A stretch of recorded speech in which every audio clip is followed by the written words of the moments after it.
Þetta glæsileg byrjun.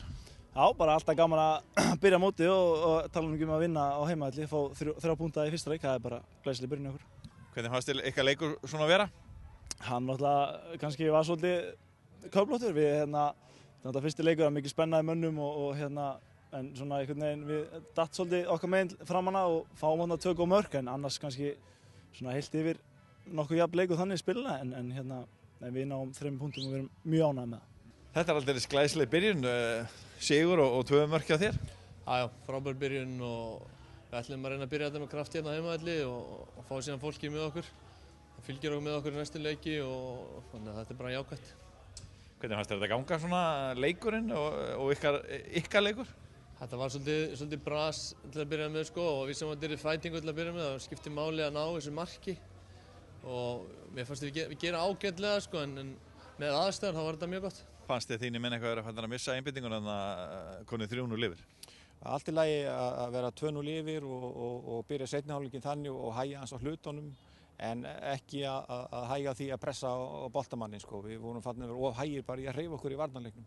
En svo kom það eftir svona 15-20 mínútur og þá vorum við búin að brjóta þennan ís að fá ekki á okkur markan í byrjun til þess að kem ekki spenna í leikinn og náðum að fara oftar í sókn og ná í þetta víti og komast í 3-0 og þá var þetta bara spurning að hlaupa og klára leikinn. Hversu mikilvægt að vinna fyrsta leikinn? Það mjög mikilvægt eða þetta bara svona góð vítamínsbrauta inn í sumarið? Já, það alltaf gott að byrja sigri í fyrsta leik og taka það með sér í næstu leiki.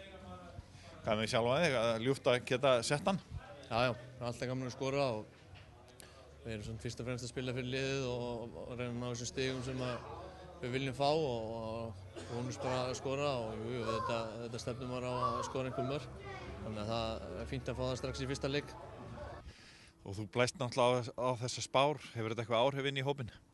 Ja, við hlógum aðalega að spánum og það var bara fínt. Það jafnvel verið betra að fá spána að vera nummer 12 en það er einhverjum sem hafa trú á okkur og einhvers staðar er okkur spá 7. sæti og við erum með ákveðin markmið inn í byrjunmótsins og þetta var fyrsta skrif í áttinni þeim og þetta verður bara gott.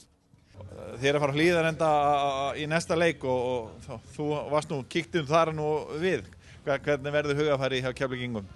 Við fyrir bara með sjálfstært út sem við tökum út í þessum leik en það verður fætingu líka. Ég er ekkert svo vissum á völlinu þar sé eitthvað slettur og fýtt þannig að þetta verður náttúrulega bara barningur fyrstu umferðirnar og við verðum að berjast eins og ljón og reyna að taka þess mikið út úr svo við getum. Næsti leikur á móti Valsmönnum. Þið hafið kíkt við þarna allavega þú og Hörður og einhverjir hann úr á hópnum, þannig að hvernig verður það? Við verðum gíraðir í þennan leik. Við fengum smá útrás í að vinna heimaleikinn hérna í fyrra. Það sem Hörður skoraði glæsilegt mark, ekkert ósvipað því sem hann skoraði í dag. Og við verðum gíraðir í að mæta þeim. Þeir eru með mjög vaska sveit leikmanna og við þurfum að vera mjög skipulagðir og trúa á þetta sem við leggjum upp með fyrir leikinn eins og við gerðum í dag. Við trúðum á það og þá tókum við þetta heim.